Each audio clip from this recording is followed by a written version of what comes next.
পাবদা মাছের এই সুন্দর সুস্বাদু রেসিপিটি আমি আমার ঠাকুমার কাছ থেকে শিখেছি। নমস্কার, ফায়ার এবং ফুড চ্যানেলে আপনাদের সকলকে স্বাগত।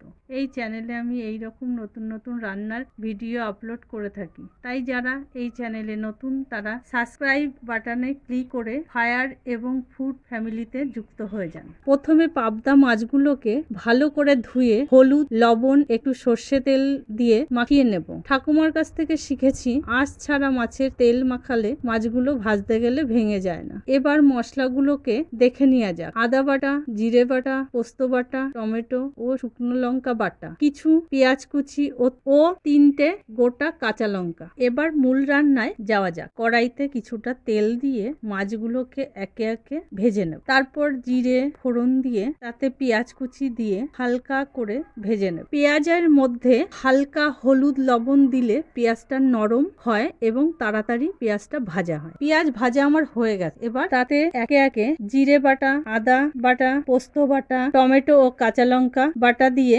মশলাগুলোকে ভালো করে কষাতে থাকবো। মশলা কষানো হয়ে গেলে পরিমাণ মতো লবণ ও হলুদ দেব এবং ভালো করে নাড়তে থাকবো। মশলা থেকে তেল ছেড়ে দিলে বুঝতে হবে মশলাটা ভালোভাবে কষানো হয়ে গেছে। কষা মশলার মধ্যে এবার পরিমাণ মতো গরম জল দিয়ে দেব। উপর থেকে 2টো কাঁচা লঙ্কা চেরা দিয়ে দেব। এবার ঝোলটা ভালোভাবে ফুটে এলে তাতে দিয়ে দেব ভাজা পাবদা মাছ। এবার ঝোলটা শুকিয়ে আসলে বুঝবো রান্নাটা আমার হয়ে গেছে। এবার উপর থেকে গরম মশলা ছড়িয়ে পরিবেশন করব। গরম ভাতের সঙ্গে খেতে কিন্তু খুব ভালো লেগেছিল। এই রকম করে পাবদা মাছের ঝাল বানিয়ে খেয়ে দেখো কেমন লাগে। কমেন্টে জানিও কেমন লাগলো তোমাদের। Bye bye.